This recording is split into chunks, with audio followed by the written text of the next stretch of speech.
Hello, Idaho watch enthusiasts. Welcome back. Today I had 2 seconds since I haven't been able to record a video in so long. I thought I'd take this chance. Today we're going to talk about dress watches. So I'll be real quick. I want to show some dress watches from my collection, and then we'll talk about why you need a dress watch. Yes, I said need. You need a dress watch in your collection. I'm going to really bring out the reasons why I think that makes sense for you. So without any further ado, let's flip into the pocket dump and wristwatch check, and then we'll talk about dress watches today. Man, I'll tell you, I love my cat, but I cannot keep him off this thing. Okay, pocket dump, real quick. Pretty light today. I do have my Leatherman Skillet tool on me. So it's my knife. It's also a screwdriver, and it's pliers, and it's a bottle opener, and I use it to cut zip ties recently, and I use it for a lot of stuff. Very handy. Really like it. And I also have my keys. I keep my keys on this little key smart thing, and I keep a flashlight with it. So Rovivon Aurora A3 Gen 4, 650 lumens, USB-C rechargeable. I can't recommend this little thing enough. And you know what? It just survived a trip through the dryer because I left it in my pocket. I did not do a pocket dump before I put my pants in the hamper and the hamper into the dryer, and this thing got washed and dried. But it works great. I'm super impressed. So that's cool. All right, pocket dump done. Wristwatch check. I'm actually going to do something pretty laborious after this. I'm going to go build a fence. So I got my hole dug. I'm going to pour some concrete and put a gate up. So I'm wearing a tool watch, which I thought would be funny since I'm talking about dress watches. This is my Orient Mako 3, and I've added the domed sapphire crystal, an aftermarket bracelet, but it's still an Orient. And I love my Mako 2. I love my Orient Mako 2 with the Pepsi. Super fun. All right, y'all. I wanted to talk about dress watches today. Let's dive into some dress watches from my collection, and then we're gonna toy with the idea of why it's important to own one. In 2026, why do we care about dress watches? So I'm gonna start with probably the least dressy, what you could maybe call a dress watch in my collection. Tissot Gentleman. Tissot Gentleman Powermatic 80 Silicium. What that means to you is it does have silicone balance spring. Get this wound up here. Probably can't hear that, but it's very smooth. But oh, what a fun watch. It's a little big. It's a 40 millimeter case, but it wears pretty large for 40. I'll slap this on my wrist here. And I don't usually like to go over 40 millimeters. This one kind of flexes that rule as it's a big one, but I think it fits the wrist well. So why is this a dress watch? Well, it is beautiful, and the dial's not overly complicated. Generally, that's going to be your rule, that it's going to be a more minimal, simple dial. It should be thin. You can see how it fits on the wrist, fairly low profile. And ideally, that means I can slide a shirt cuff over this. So I can wear the watch and a nice button-up dress shirt with a collar, right? Something a little dressier. Leather straps. Some of these are on bracelets. Generally, I'll wear them on leather straps.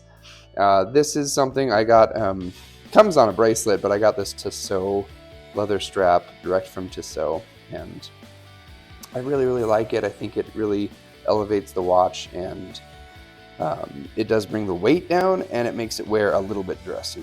The bracelets are a little sportier, I would say. But definitely a beautiful watch, and one I could see myself wearing to company parties, date nights, fancy dinners. Extremely cool watch. Tissot Gentleman. Next up, we're only moving slightly dressier from here, the Sarb 033. Again, I'll wind it up, get it ticking. Sarb 033, again, we have minimal dial so it's somewhat understated. A pretty slender profile on wrist, so it doesn't obstruct the cuff or the sleeve too much. This is on a bracelet, but I have it on a leather strap very, very regularly, so that's nice. Certainly could work either way though. This bracelet's pretty nice. It's brushed. It's not super bulky. I think I could wear that. That's the thing we always forget about with watches. Nobody really looks at your wrist. No one cares. If you're wearing a watch to impress someone else, you're doing a bad job. Wah, wah. If you're wearing it to impress you, that's fine. It just should make you happy, right? But if you're wearing a watch to impress other people, you're going to be sorely disappointed in the real world. Anyway, do we have a minimal dial, slim profile? Yes, sapphire crystal. It does have lume. It's a very realistic, robust watch. This would be something I'd wear when I'm out doing a day, and then I have to end that day somewhere a little fancier, or I'm dressing up, and I would just keep wearing it. So that's kind of the use case here, is my thinking. Saab 033, very cool. Next up, I've got 3 truly dressy watches. Here's the one that breaks the rule. Seiko Cocktail Time Black Cat Martini. Give this a wind, get it ticking here. There we go. So, what rule is it breaking, Terrence? Oh, it's not very minimal. It's got a lot going on. Texturing on that dial. Colors, look at the light, hit it there. Heck yes. It has a date pointer, or what you call a date hand. It's got a little sub-dial showing the date there. It does have, get my hands out of the way here. Always set your watches clockwise. Here's your tip for the day. It does have the power reserve. I love the touches of gold though. Oh my gosh, the gold date pointer, the gold second hand, and the gold tip on the power reserve. Love that. Beautiful dial. There's a lot of extra writing, but you know what? It is still a dress watch. It is meant to represent a cocktail from Japan. And very, very cool watch. Beautiful little gold accented rotor. I think this not only is not very minimal, but it's not very slender. It actually has quite a bit of height on the wrist. So I would have to wear this, and I have worn it as a dress watch, for an event where I'm maybe wearing a jacket that's a little bit longer sleeved, or maybe I don't have long sleeves and doesn't have to slide under a slender cuff. I do wear it when it's not, I don't need lume. It's not too like dimly lit. So if I'm outside and the sun or the light can catch that beautiful dial, I will wear this because I get enjoyment out of it. But is a dress watch, is still beautiful, and is meant to elevate your evening attire. Gorgeous watch. Seiko has a trick where they'll actually polish half of the hand and bead blast the other half of each hand, and it really makes them pop in the light. Really cool little touch and attention to detail. Thank you very much, Seiko. Okay, now we're into the really pure dress watches. What's more dressy than precious metals? This is my 1969 Elgin. This is from the turn in their history where they went from being American made to using Swiss movements and then casing them in America. So this is 14 karat gold plated case on stainless steel. It has that beautiful little date and day, which is a little bit more functionality than a traditional dress watch, but it is quite small, and it's got that awesome mechanism where they built in a button into the crown to change the date. Super, super cool.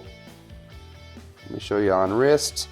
This is another thing dress watches should follow, is not only are they minimal, not only do they slide under the cuff, but they should be rather small in size. It's my opinion that a smaller dress watch works better to elevate rather than overstate, right? I'm not trying to compensate for anything. I just want a good looking watch that doesn't distract from the evening. So here we are, 34 millimeter case, the smallest watch in my collection. Yeah, it's tiny, but you know what? Back in its day when it was made, this is what men wore. This was actually a tough guy's watch in gold with the angular cases. Very cool. Still follows the other rules though. Slips under a cuff. Leather's always dressier. This is brown leather. Generally black's going to be a little bit more subdued, a little bit fancier, a little bit more formal, but the brown works. I make it work. Beautiful watch. Vintage Elgin. Extremely cool. That gold dial really does pop too, doesn't it? So that's fun. Let's look at, got two more examples of a good dress watch. My wedding watch, the Mito Baroncelli 2. This is the sub-seconds. I'm going to wind it up, get it ticking. It's a very smooth watch. It's the ETA 2824. It's unmodified, straight up 2824. Which is great. It's a workhorse. It's a very reliable movement. I'm very happy to have it in my collection. Again, on a bracelet, I generally would like it on a strap. I generally wear this watch on a strap, but I do like the bracelet. It's very nice, very comfortable. It suits the watch pretty well. Let's throw it on wrist. So here you are, thin, beautiful dial, texturing, like almost a guilloche pattern in the middle. Sub-seconds, and a date window, which is getting to the busy side of things, but the Roman numerals, and they're in like a real dark blue, and it's a pretty beautiful watch. I have no problem calling this a dress watch. Starting to blur that line, but definitely could function as a dress watch. Nice short lug to lug, so it fits on my little girl wrist just fine. Beautiful. This is what I wore on my wedding day, and I wore a suit, so I can assure you it looked totally at home at a formal event. And we've got one more example of a dress watch here. This is not one I pull out very often, but it is one I love. My Raymond Weil 5569. So Raymond Weil 5569, very much a dress watch. If you asked me to pick a dress watch out of my collection, and it had to be a dress watch and wasn't going to serve any other purpose, this is probably what I'd grab. It is textbook, thin, simple, functional, and unobtrusive. Let's throw it on the wrist here.